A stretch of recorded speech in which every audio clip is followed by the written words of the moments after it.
Bonsoir Rémi. Salut Nadia. Alors tu étais à l'Assemblée nationale aujourd'hui pour suivre une proposition de loi qui concerne la corrida mais qui n'a pas fait long feu. Ouais, exactement Nadia, j'y étais avec un collègue, André Manivit. On est allé voir en fait Aymeric Caron, le rapporteur de cette proposition de loi visant à abolir la corrida sur tout le territoire français, c'est son nom exact. Mais cette proposition de loi, comme tu l'as dit, elle n'a pas abouti puisque le texte a été retiré un peu avant 18h. Aymeric Caron, en fait, en réalité, il a voulu profiter de cette niche parlementaire du groupe de la France Insoumise pour soumettre au débat et au vote le sujet de l'abolition. Le débat avait alors commencé normalement, il avait débuté à 17h et dans sa prise de parole, à ce moment-là, le député NUPES avait dénoncé une pratique qui vise, je le cite, ce sont ses mots, à torturer et à tuer pour le plaisir. Beaucoup estiment en fait que ce sujet n'est pas prioritaire. C'est le cas par exemple du président de la République, Emmanuel Macron, qui s'était alors, c'était hier, exprimé au micro de BFM à ce sujet dans la journée de mercredi 23 novembre. Je vous propose de l'écouter. Gouverner, c'est prévoir et hiérarchiser. J'ai le sentiment qu'aujourd'hui, si on hiérarchise bien les choses, on doit essayer de restaurer la paix en Europe, on doit éviter les grands déséquilibres du monde, on doit aider à résister aux conséquences alimentaires et énergétiques de la situation, et on doit bâtir nos grands projets climat, école, santé. C'est ça nos priorités. Après, qu'il y ait des débats dans la société, ils sont légitimes. Moi, je les entends tous. Et il faut qu'il y ait à la fois, qu'on prenne en compte nos spécificités, nos cultures locales, auxquelles sont légitimement attachées certaines régions et beaucoup de nos compatriotes, et la condition animale, la sensibilité qu'elle éveille, en particulier chez les jeunes générations. Dès qu'on est dans l'invective, ça ne marche pas. Je le dis très sincèrement. Donc il ne va pas y avoir d'interdiction demain. On doit aller vers une conciliation aussi, vers un échange. Je vais parler très sincèrement de là où je me situe. Ce n'est pas la priorité du moment. C'est pas la priorité du moment. À ce sujet, Aymeric Caron a répondu au micro du média. Vous lui avez demandé s'il fallait maintenir cette proposition de loi. Et voici ce qu'il vous a répondu. La corrida concerne à peu près 1000 animaux par an qui sont tués en France. Et bien évidemment que les sujets qui nous concernent plus directement, ce sont tous ceux qui impactent notre quotidien, à tous, les prix, les difficultés de l'emploi, vous les connaissez, le logement, l'éducation, l'hôpital qui est en déliquescence, on est tout à fait d'accord là-dessus. Mais justement, parce qu'on a ces sujets du quotidien qui nous empêchent parfois même de réfléchir, on en oublie qu'il y a d'autres sujets qui peuvent paraître subalternes et qui pourtant sont essentiels. La manière dont on se comporte à l'égard du vent est un sujet essentiel. Et d'ailleurs, la crise écologique, la crise climatique que l'on traverse aujourd'hui est notamment due au fait qu'on a toujours considéré qu'il y avait des sujets plus urgents. Alors, en fait, on ne le découvre pas, on le savait que le sujet est très compliqué. Ce sujet est très, très compliqué, notamment parce qu'il y a un énorme clivage. En réalité, à l'Assemblée nationale, dès qu'on aborde la question de la corrida et même de la souffrance animale en général, déjà avant d'entrer dans l'hémicycle, les collaborateurs d'Aymeric Caron craignaient que ce débat ne s'enlise. Il faut savoir que les différents groupes, vraiment tous les groupes sont divisés sur ce thème de la corrida. Plus de 800 amendements, dont 377 venant du Rassemblement national, ont été déposés. On a vu des amendements vraiment loufoques. Par exemple, je vais vous en citer quelques-uns. L'élu Rassemblement national du Gard, Johan Gillette, à lui seul, il a déposé 156 amendements, dont un proposant de renommer la proposition de loi en imposer l'idéologie des mangeurs de graines aux habitants du sud de la France. Lui, voilà, il proposait que cette loi se nomme ainsi. On voit un petit peu l'état d'esprit dans certains groupes parlementaires. Il y a un autre amendement que je voudrais citer parce que ça en dit beaucoup également. C'est le député Renaissance de l'Hérault, Patrick Vignal. Lui, il propose de substituer au mot humanité le mot moustique. Ça fait référence à voilà, des propos qu'avait déjà eu Aymeric Caron à l'époque où il était journaliste. L'équipe d'Aymeric Caron, elle dénonce une obstruction parlementaire. Et du mépris. Et, ouais, enfin, je le dis à sa place. Mais, ouais. Mais déjà, elle dénonce, en tout cas, pour reprendre leurs mots, une obstruction parlementaire.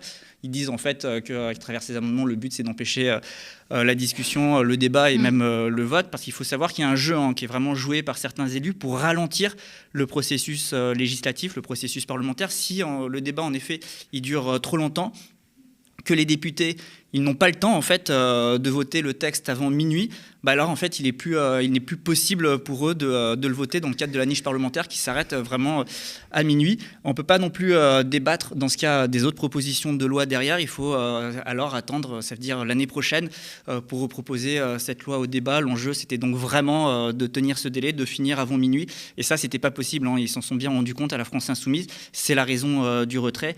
Et l'attitude des parlementaires pro-corrida, évidemment, elle exaspère Aymeric Caron. On a d'ailleurs recueilli son sentiment à ce sujet. Je pense que les députés pro-corrida, ceux qui portent la voix des lobbies de la corrida, craignent le résultat du vote, puisqu'on sait qu'il y a une majorité de Français qui veulent l'abolition de la corrida, une très grande majorité. Et ils craignent que ce soit le même résultat qui est aujourd'hui dans l'Assemblée, donc ils font tout pour que nous ne puissions pas voter. Les masques tombent, je crois qu'ils touchent à quelque chose d'assez viscéral, d'assez intime presque.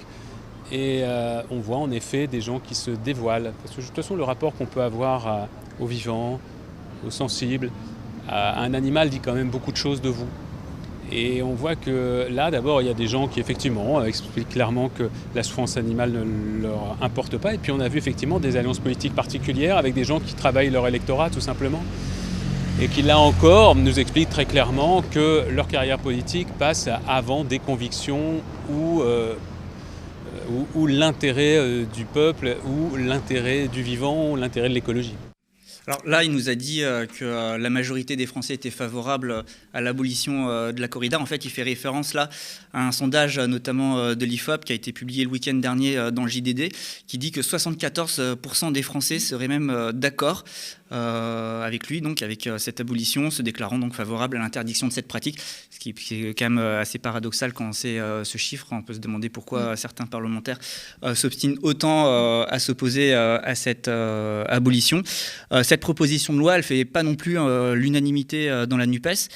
Par exemple, Fabien Roussel, secrétaire national du Parti communiste français, le PCF, s'était exprimé contre lui, qui dit justement ne pas partager l'horizon antispéciste de ce texte. Ce sont ses mots.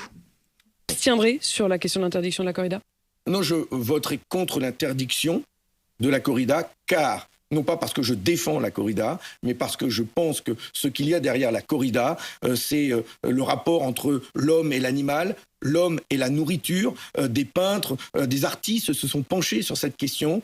On ne peut pas être traité de barbare quand ceux qui défendent la corrida, un barbare, c'est celui à qui on ne parle pas. Or, nous considérons qu'on doit parler, justement, et pouvoir avoir ce beau débat sur cette passion qui existe beaucoup dans le sud de la France, plutôt que d'interdire.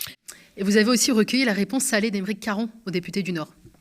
Avec Fabien Roussel, on n'est jamais déçu. Donc, en revanche, ce qui m'embête un tout petit peu plus, c'est quand il y a des informations qui est faites à propos du travail qu'on mène. Ce n'est pas un projet de loi antispéciste. C'est un projet de loi qui essaye simplement de rétablir les choses, puisque la corrida est interdite en France. Elle est interdite en France depuis extrêmement longtemps.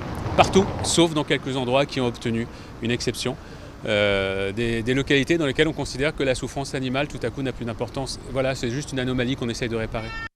Alors au final, le député parisien, lui, il dénonce un intense lobbying des pro-corrida pour expliquer pourquoi une telle crispation autour de ce sujet qui concerne certains territoires en France. Il a même utilisé un terme assez particulier, un terme très fort qu'on a plutôt en l'occurrence l'habitude d'entendre de la part de ses adversaires. Il a parlé de séparatisme. Écoutez-le.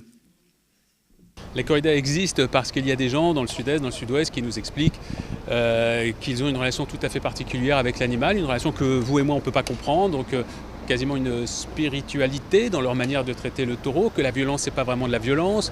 Ce sont des croyances en réalité qui leur sont toutes personnelles. Et au nom de ces croyances toutes personnelles, ces gens nous demandent qu'on les affranchisse de la loi républicaine.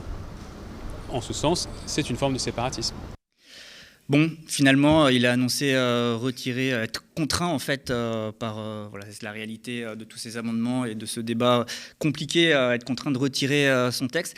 Tout de suite, dans la foulée, les pro-corrida ont dit que c'était une décision, dénoncer cette décision, disant qu'elle n'était pas courageuse, que cela montrait l'absence de courage de la part du groupe de la France Insoumise, qu'ils empêchaient par là le débat.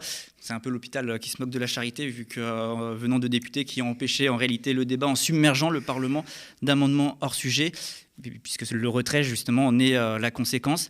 Malgré cet échec, le député Aymeric Caron a réussi une chose quand même très importante qu'il faut noter et qu'il faut souligner, instaurer le débat sur ce thème et le faire accepter en fait comme un sujet politique.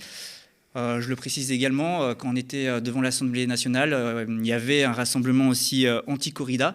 avec de nombreux drapeaux de L214 ou encore des drapeaux du parti animaliste, mais il y avait aussi, plus loin, un rassemblement pro-corrida. Merci beaucoup Rémi Kenzo Pagès. Merci à toi. Alors si les taureaux avaient été des moutons, la question aurait été très vite tranchée.